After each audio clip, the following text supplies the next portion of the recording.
وقال سيدنا محمد رسول الله صلى الله تعالى عليه وعلى آله وأصحابه وبارك وسلم فضلت على الأنبياء بست فضلت على الأنبياء بست أعطيت جوامع الكلم نصرت بالرعب أحلت لي الغنائم جعلت لي الأرض مسجدا وطهورا بعثت إلى الخلق كافة وختم بي النبيون صدق الله وصدق رسوله النبي الكريم ونحن على ذلك لمن الشاهدين والشاكرين والحمد لله رب العالمين۔ گیا وہ وقت کہ جب مسئلہ ختم نبوت اور عقیدہ ختم نبوت کے سمجھانے کے لیے دلائل کی ضرورت تھی۔ اب الحمدللہ یہ مسئلہ فکری نہیں رہا، اب یہ بدیہی ہے، بدیہی، کسی دلیل کی حاجت نہیں۔ بچہ بچہ گواہی دیتا ہے کہ حضور صلی اللہ علیہ وسلم آخری نبی ہے۔ کیوں اللہ پورے دنیا کا نقشہ دیکھیں، تمام انبیاء کی تعلیمات کا خلاصہ صرف تین مسئلے ہیں، تین مسئلے جس کو دین کہا جاتا ہے۔ اور یہ یاد رکھیں، علماء کی موجودگی ہے، میں صرف عرض کر رہا ہوں کہ دین تمام انبیاء کا ایک ہی ہے، دین تمام انبیاء کا ایک ہی ہے۔ شریعتیں مختلف ہیں، شریعتیں مختلف ہیں، لیکن شریعتوں کا مختلف ہونا یہ بھی اختلافی نہیں، یہ بھی اختلافی نہیں، کیونکہ شریعتیں آئی ہیں اور انبیاء تشریف لائے ہیں مختلف زمانوں اور مختلف زبانوں، مختلف جگہوں، مختلف حالات کے اندر، موسمیات کے اندر، اس لیے ان کا اختلاف ہونا یہ ضروری تھا۔ اور اس اختلاف پر بھی انبیاء کا اتفاق ہے۔ تو اس لحاظ سے جب دیکھیں تو ہر نبی کو ایک کلمہ ملا ہے جس کا پہلا جزو ایمانیات سے تعلق رکھتا ہے اور اس کو دین کہتے ہیں، اور اس کا دوسرا جزو جو ہے وہ دن رات کے گزارنے کا وہ سلیقہ، وہ طریقہ جو اللہ کو پسند ہے، انبیاء اس کو بتلاتے ہیں۔ جن جن جگہوں پر، جن جن لوگوں کے سامنے، جن جن قوموں کے ضرورتوں کے تحت اللہ ان کو وہ دیں، وہ ان کو سمجھاتے ہیں۔ اور انسان کی کامیابی اسی میں ہے کہ دین انبیاء کا اور شریعت اپنے زمانے کی نبی کی، وہ مکلف ہوتے ہیں اس پر چلنے کے۔ اگر اس پر چلیں گے تو کامیاب ہوں گے، نہیں چلیں گے تو ناکام ہوں گے۔ یہی وہ سوال تھا جو حضرت آدم علیہ السلام نے اللہ کے سامنے عرض کیا کہ اے اللہ، مجھ سے ایک بھول ہوئی تھی، آپ نے مہربانی فرما کر مجھے معاف کر دیا، اب معافی مل گئی ہے تو ٹھکانہ بھی دے دیا جائے۔ تو ارشاد ہوا کہ معافی میں نے دے دی، تم مجرم نہیں ہو، لیکن یہ میرا فیصلہ 15,000 برس پہلے تھا کہ میں ایک مخلوق بناؤں گا اور اس کو زمین کی خلافت دوں گا، اس لیے میں نے تمہارا تعارف جو فرشتوں سے کرایا پہلا، وہ بحیثیت خلیفۃ اللہ فی الارض کی حیثیت سے کرایا۔ تو اب جاؤ وہاں زمین پر تم اترو، تمہارا دشمن بھی اترے گا، وہاں جاؤ، وہاں رہو، میری طرف سے جس وقت جو بھی ہدایت آئے اس ہدایت کے مطابق جو زندگی گزار کر آئے گا وہ اس کے لیے یہ جنت ہے، یہ ہے تمہاری اولاد کے لیے، اور جو اس کی خلاف ورزی کرے گا اس کے لیے یہ جہنم ہے، یہ دوزخ ہے۔ یہ میرے بھائیو، آج اگر ہم اس تناظر میں دیکھیں کہ دین اس وقت کس کا باقی ہے، کس امت میں کن لوگوں میں باقی ہے، تو میں نے عرض کیا کہ دین کے 3 مسئلے ہیں جو تمام انبیاء لے کر آئے۔ ایک توحید، اللہ اپنی ذات میں، اپنی صفات میں، اپنے افعال میں وحدہ لا شریک ہے،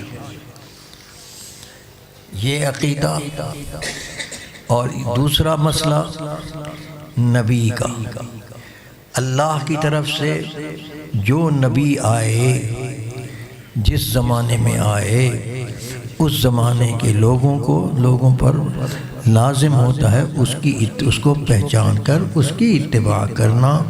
اور اتباع کر کے، اتباع کا کیا مطلب، اللہ جو کہتے ہیں فمن تبع ہدایہ، یعنی اپنی خواہش کو ایک طرف رکھ کر نبی کے حکم کی تابعداری کرتے زندگی گزار کر میرے پاس آئے گا، وہ جنت ملے گی، وہ وعدہ اللہ کا پورا ہوگا، ادھر جائے گا، نبی کی مخالفت کرے گا تو وہ جہنم میں جائے گا۔ تو ایک مسئلہ ہے توحید کا، اور دوسرا ہے نبی کی تصدیق، نبی یہ وقت اور اس کی خبر کے مطابق جتنے نبیوں کی وہ خبر دے، تصدیق کرے، ان پر ایمان لانا، اور نبی کی علامتیں اللہ نے بتائیں وہ مانے۔ تو متفق علیہ ہمارے نبی محمد کریم علیہ الف التحیت والتسلیم کی نے جو ہمیں تعارف کرایا اور ارشاد فرمایا اجمالاً ایمان لانے کا، وہ تقریباً 1.25 لاکھ تقریباً کم و بیش پیغمبر ہے دنیا میں تشریف لائے، اور ان کی تصدیق کرنا، یہ دوسرا مسئلہ یہ ہے۔ اور تیسرا مسئلہ وہ ہے جو نبی تعلیم لے کر آئے بصورت وحی، اس کی حفاظت کرنا، اس پر ایمان لانا، اس کو پھیلانا، اس پر عمل کرنا، کر کے اللہ کے پاس جانا، یہ نجات کا ذریعہ۔ یہ 3 مسائل ہیں، توحید، رسالت اور قیامت پر ایمان، اور نبی وقت پر کی تعلیم کو مان کر آخرت کی تیاری کرنا، اور مقصد سب کا یہی ہے کہ جنت میں جانا ہے۔ اس تناظر میں اس تعریف مختصر اجمالی تعارف کے بعد دیکھیں دنیا کے نقشے پر اس وقت دین کس کا محفوظ ہے، کس کا محفوظ ہے؟ توحید الحمدللہ یہ امت محمدیہ کے ہر فرد میری بات یاد رکھنا، خواہ وہ فاسق اور فاجر ہو، خواہ وہ مومن، خواہ وہ ولی اللہ ہو، تو ایمانیات میں مومن بھی کے اعتبار سے وہ جب تک کوئی شخص دعویٰ کرتا ہے کہ میں مسلمان ہوں تو وہ تبھی ہو سکتا ہے اس کا دعویٰ صحیح جبکہ اس کا ایمان باعتبار مومن بھی، یعنی جن چیزوں پر ایمان لانا ضروری ہے حضرت محمد کریم صلی اللہ علیہ وسلم کے ایمان کے برابر نہ ہو، مسلمان نہیں۔ اگر حضور فرماتے ہیں کہ 15 چیزوں پر ایمان لاؤ اور ہم 14 پر لاتے ہیں تو اس کا مطلب یہ ہے کہ 14 کا ایمان لانا ختم ہو جائے گا اگر ایک کا انکار کریں گے۔ بات سمجھ میں آ رہی ہے؟ تو الحمدللہ اس معاملے میں اس امت کا ایمان باعتبار مومن بھی کے سب کا محفوظ ہے، چاہے وہ فاسق ہے چاہے وہ فاجر ہے، جب تک اس پر لفظ مومن کا اطلاق درست ہے فقہا کے نزدیک، اس کے اندر یہ چیزیں ہوں گی تو مومن ہے، نہیں تو نہیں ہے۔ دوسری ہے تصدیق۔ اس وقت دنیا میں دیکھیں تمام انبیاء کی تصدیق اس امت کو حاصل ہے، اس کے سوا اور کسی کو حاصل نہیں ہے۔ پہلے کون؟ حضرت آدم علیہ السلام۔ آخری کون؟ حضرت محمد الرسول اللہ۔ یہ تمام انبیاء پہلا اور آخری سب پر ایمان ہمارا ہے، اس امت کے ولی کا بھی، اس امت کے فاسق کا بھی یہی بات سمجھیں، سب کا ایمان ہے الحمدللہ۔ اور اس ایمان کو اللہ نے مانا ہے، اللہ نے قبول کیا ہے۔ قرآن میں آمن الرسول بما انزل الیہ من ربہ والمؤمنون کل آمن باللہ وملائکتہ وکتبہ ورسلہ لا نفرق بین احد من رسلہ وقالوا سمعنا واطعنا غفرانک ربنا والیک المصیر۔ لیکن ایک بات یاد رکھیں، بظاہر عنوان میں شاید بعضوں کو گستاخی نظر آئے جب یہ میں کہوں کہ میرا ایمان باعتبار مومن بھی کے نبی کے ایمان کے برابر ہے، یہ بظاہر ایک عنوان میں گستاخی محسوس ہوتی ہے، لیکن حقیقت میں یہ گستاخی نہیں، یہ گنتی میں ہے، گنتی۔ کیفیت میں کتنا فرق ہے اب میں آپ کو بتاتا ہوں۔ کیفیت میں اتنا فرق ہے کہ حضور خود فرماتے ہیں صلی اللہ علیہ وسلم کہ میرا غیر صحابی، میری امت کا وہ شخص جو میرے بعد ایمان لایا ہے، میری امت میں ہوا ہے اور ایمان لایا ہے، صحیح ہے، اور وہ غیر لیکن شرف صحبت سے محروم رہ گیا ہے، اگر وہ ایک احد پہاڑ جتنا سونا خالص اللہ کی رضا کے لیے صدقہ کرے، خرچ کرے، اور وہ شخص جو جس نے میری صحبت میں جس نے اٹھائی ہے اور اس کا خاتمہ ایمان پر ہوا ہے، جس کو ہم صحابی کہتے ہیں، اس کا ایمان اگر وہ ایک آدھ سیر جاؤ اللہ کے راستے میں خرچ کرے، صحابی، اور غیر صحابی میں چاہے ولی اللہ ہو، چاہے تابعی ہو، تبع تابعی ہو، مجاہد ہو، فقیہ ہو، مفسر ہو، محدث ہو، کوئی بھی ہو، لیکن صحابی نہ ہو، وہ اللہ کے راستے میں خرچ کرے احد پہاڑ جتنا سونا خالص نیت کے ساتھ۔ اور صحابی کا چاہے متقدمین میں سے ہو چاہے متاخرین صحابی میں سے ہو، چاہے ایک لمحہ کے لیے حضور کی خدمت میں آیا ہو،